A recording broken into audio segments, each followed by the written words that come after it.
Hello friends, welcome to my channel Sanjay CRDM. आज की जो वीडियो है वो रक्त परिसंचरण तंत्र की होने वाली है। दोस्तों, इस वीडियो में आप एंड तक बने रहना, वीडियो को बीच में स्किप मत करना। यदि आपने हमारे चैनल को अभी तक सब्सक्राइब नहीं किया तो सब्सक्राइब कर दें। सब्सक्राइब के पास में बेल आइकन दिखाया जाएगा, इस बेल आइकन को भी प्रेस जरूर कर दें। दोस्तों, तो बात करते हैं अब रक्त परिसंचरण तंत्र में हमारे शरीर के कौन कौन से भाग लेते हैं। हाँ, कौन कौन से भाग लेते हैं। ये 5 भाग होते हैं। सबसे पहला हृदय, दूसरा धमनियाँ, तीसरा शिराएँ, चौथा रुधिर, 5वें फेफड़े। हाँ दोस्तों, एक इंपॉर्टेंट क्वेश्चन है, बहुत ज़्यादा इंपॉर्टेंट, बहुत ज़्यादा पूछा जाता है। रक्त परिसंचरण तंत्र की खोज 1628 ईस्वी में विलियम हार्वे ने की थी। हाँ, किसने की थी? सन 1628 ईस्वी में विलियम हार्वे ने की थी। दोस्तों, यदि आपने हमारे चैनल को अभी तक सब्सक्राइब नहीं किया तो प्लीज़ सब्सक्राइब कर दें। सब्सक्राइब के पास में बेल आइकन आप दिखाई देगा, तो उस बेल आइकन को भी प्रेस जरूर कर दें। बात करते हैं धमनी और शिराओं के कार्यों के बारे में। तो दोस्तों, ये याद रखने योग्य बातें हैं, बहुत इंपॉर्टेंट हैं। इसको वीडियो को एंड तक देखना। धमनी का जो काम होता है वो शुद्ध रक्त को हृदय से शरीर के अंदर तक ले जाने का काम करते हैं, और जो शिरा होती हैं वो शुद्ध रक्त को अशुद्ध रक्त को लाने का काम करती है। कहाँ पर? शरीर के अंगों से हृदय में। अब बात करते हैं पल्मोनरी की। पल्मोनरी जो होती हैं इन दोनों की, ये इन दोनों से उल्टा कार्य करती हैं। पल्मोनरी धमनी अशुद्ध रक्त ले जाने का काम करती है हृदय से शरीर के अंगों तक, और पल्मोनरी जो शिरा होती है वो शुद्ध रक्त को लाने का काम करती है शरीर के अंगों से हृदय तक। ठीक है दोस्तों, तो इन दोनों का जो काम होता है वो एकदम अपोजिट होता है, विपरीत होता है। अब बात करते हैं मानव शरीर के हृदय की। अब हम ऐसा मानव शरीर के हृदय को इस आकार का मान लेते हैं जैसा कि आपको चित्र में दिखाई दे रहा है। दोस्तों, मानव शरीर के हृदय के 2 भाग होते हैं। पहला भाग बायां होता है और दूसरा दायां भाग होता है। जो बायां भाग होता है इसके अंदर शुद्ध रक्त पाया जाता है, और जो दायां भाग होता है उसके अंदर अशुद्ध रक्त पाया जाता है। तो अशुद्ध रक्त दाएं भाग में और बाएं भाग में शुद्ध रक्त। इन दोनों बातों को आप याद रखना। इस प्रकार से अब हम इस हृदय को 2 भागों में ये बटा हुआ होता है, जैसे बीच में आपको ये लाइन दिखाई दे रही है। तो अब ये जो ऊपर का भाग होता है उसको हम आलिंद कहते हैं, इस बीच वाली लाइन से, और नीचे का जो भाग होता है उसको हम निलय कहते हैं। अब इस के 2 भाग होते हैं, यानी कि आलिंद एक बायां भाग और एक दायां भाग। इस प्रकार से निलय भी एक बायां भाग और एक दायां भाग। अब इनके काम क्या क्या होते हैं, किस प्रकार से ये वर्क करते हैं। दोस्तों, जो बाएं भाग में आलिंद और निलय होता है उनके बीच में 2 पैरेलल आपको ये लाइनें दिखाई दे रही हैं, ये कपाट होता है। इसे हम कहते हैं कपाट। इसका जो पूरा नाम है वो है द्विवल्नी कपाट। इस द्विवल्नी कपाट के माध्यम से शुद्ध रक्त आलिंद से निलय के अंदर जाता है। ठीक है, क्या होता है इसका कार्य? इसी के माध्यम से शुद्ध रक्त जो है वो आलिंद निलय के अंदर जाता है। कहाँ से? आलिंद से। अब इसी प्रकार से जो होता है वो दाएं भाग में होता है। तो दाएं भाग में आलिंद और निलय के बीच में एक 3 पैरेलल लाइनें आपको दिखाई दे रही हैं इस प्रकार से। तो इसे हम कहते हैं त्रिवल्नी कपाट। इन 3 वर्णी कपाट के माध्यम से अशुद्ध रक्त जो है वो आलिंद से दाएं भाग वाले आलिंद से निलय के अंदर जाता है। ठीक है, अब इसमें बात करते हैं कि ये तो थी हृदय की बात कि हृदय किस प्रकार से भागों में बटा होता है। अब बात करते हैं शरीर की। तो हमारे मानव शरीर से जो अशुद्ध रक्त होता है वो इस हृदय के अंदर कहाँ पर जाता है? तो दोस्तों, मानव शरीर से जो अशुद्ध रक्त होता है वो दाएं भाग में जाता है, और दाएं भाग में किसके माध्यम से जाता है? शिराओं के माध्यम से, यानी कि शिरा के द्वारा इस प्रकार से ये जाता है, जैसा आपको डायग्राम में शो रहा है रेड कलर में।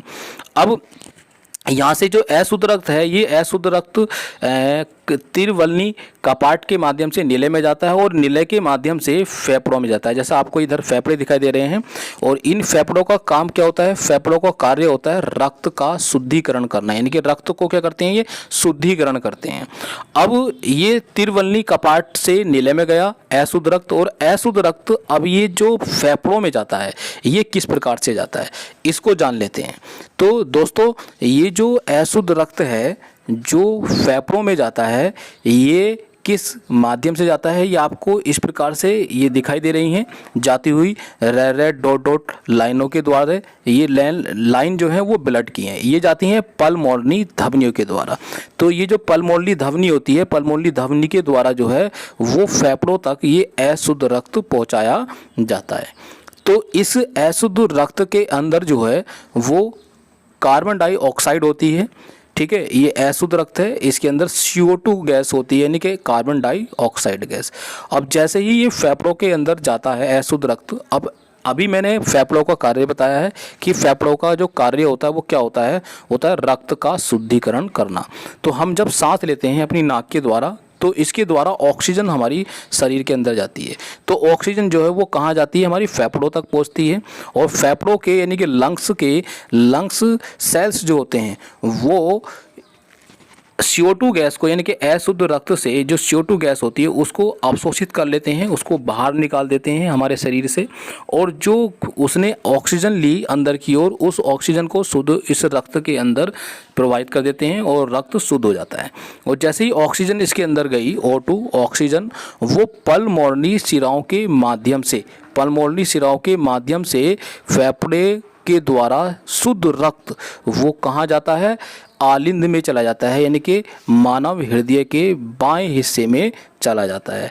ठीक है, तो ये जो जाने वाला रक्त है ये कैसा होता है, शुद्ध होता है। इसके अंदर जो है O2 यानी कि ऑक्सीजन गैस होती है। तो इस प्रकार से ये रक्त शुद्ध हो जाता है और शुद्ध रक्त हमारे आलिंद में चला जाता है। कौन से, बाएं आलिंद में।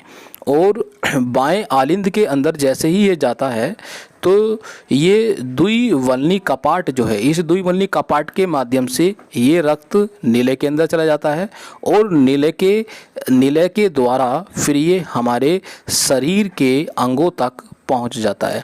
अब बात करते हैं कि शरीर के अंगों तक किस प्रकार से पहुंचता है ये जो शुद्ध रक्त है। तो शुद्ध रक्त ये धमनी के द्वारा पहुंचता है हमारे शरीर के अंगों तक। किसके द्वारा पहुंचता है, धमनी के द्वारा ये पहुंचता है।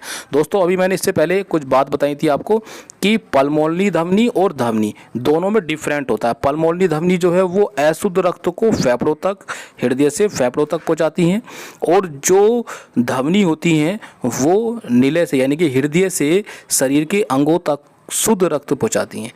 दोनों में डिफरेंस है, एक अशुद्ध रक्त, पल्मोनरी अशुद्ध रक्त, और जो धमनी होती है वो शुद्ध रक्त पहुंचाती है, ठीक है, शरीर के अंगों तक।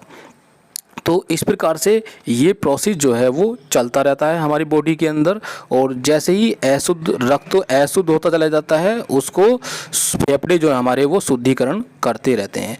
और ये शुद्धिकरण इस प्रकार से चलता रहता है लगातार। और जब तक ये शुद्धिकरण चलता रहता है तब तक हम जीवित रहते हैं और हमें कोई प्रॉब्लम नहीं आती है। जैसे ही इसमें कोई दिक्कत या प्रॉब्लम ज़्यादा होती है या फेफड़ों में ये शुद्धिकरण होने में कोई रुकावट पैदा होती है तो हमें हार्ट अटैक आ जाता है, यानी कि हृदयघात हो जाता है। तो उस हृदयघात के माध्यम से मानव जो है यानी कि व्यक्ति की मौत भी हो सकती है। ठीक है दोस्तों, तो ये प्रोसेस जो है बहुत ही ज़्यादा इम्पोर्टेंट है, इसको आपने अच्छे से समझ लिया होगा, मुझे उम्मीद है। दोस्तों यदि आपने अभी तक हमारी वीडियो को सब्सक्राइब नहीं किया तो सब्सक्राइब जरूर कर दें और बेल आइकन को प्रेस कर दें। वीडियो को एंड तक देखना दोस्तों, वीडियो को एंड तक देखना। अभी बहुत ज़्यादा इम्पोर्टेंट कुछ बातें हैं, वो बातें भी मैं आपको अभी बताने वाला हूं आगे, तो उन बातों को मिस मत करना, क्योंकि किसी भी एग्ज़ाम में जो क्वेश्चन पूछे जाते हैं वो उन्हीं पॉइंट से पूछे जाते हैं। तो अब बात करते हैं कुछ अन्य महत्वपूर्ण बिंदुओं की। तो पहली जो बात है यानी कि पहला जो बिंदु है वो कौन सा है, वो है हृदय एक हृदयावरण नामक थैली में सुरक्षित रहता है। जो हृदय है वो हृदयावरण की नामक एक थैली होती है जिसके अंदर वो सुरक्षित रहता है, ठीक है, उसको कोई प्रॉब्लम नहीं हो पाती है, जिसका भार लगभग 300 ग्राम होता है। यह शरीर का सबसे व्यस्त अंग होता है।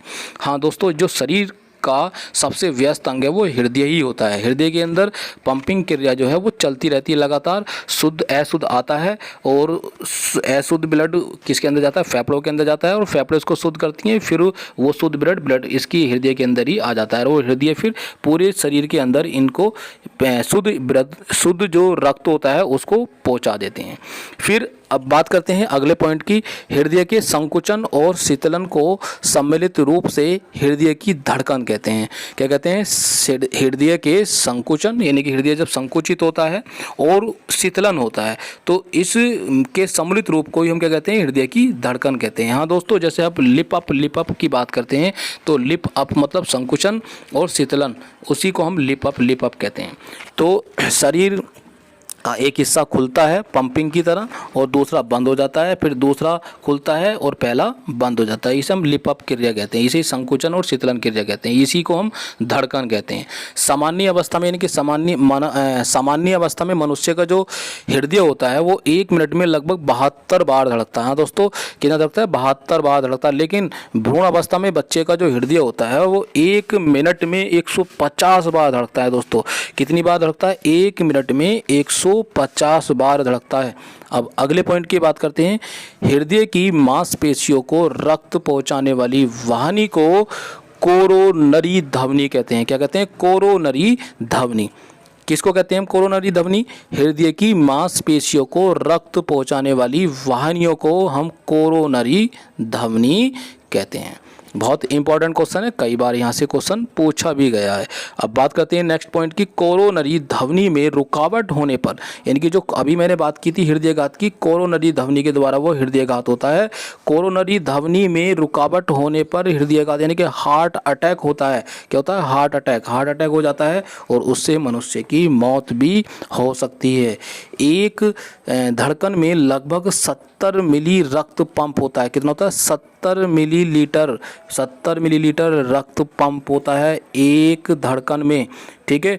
सामान्य मनुष्य का रक्त दाब जो है वो 120/80 mmHg होता है। कितना होता है? 120/80 mmHg होता है। ठीक है दोस्तों यदि आपने हमारे चैनल को सब्सक्राइब नहीं किया तो चैनल को सब्सक्राइब जरूर कर लें। ठीक है। अब नेक्स्ट पॉइंट है, रक्तदाब मापने वाले यंत्र का नाम क्या है? तो रक्तदाब मापने वाले यंत्र का नाम है दोस्तों स्फिग्मेनोमीटर कहते हैं, जो रक्तदाब मापता है यंत्र। ठीक है दोस्तों आप हमारे चैनल को सब्सक्राइब जरूर कर लें। अब बात करते हैं नेक्स्ट पॉइंट की। अम्लीयता हृदय की गति को बढ़ाती है और क्षारीयता हृदय की गति को कम करती है। अम्लीयता जो है वो हमारे हृदय की गति को क्या करती है? बढ़ाती है और क्षारीयता कम करती है। दोस्तों अब मिलते हैं अपनी नेक्स्ट वीडियो में। यदि वीडियो पसंद आई हो तो इसको लाइक जरूर कर दें।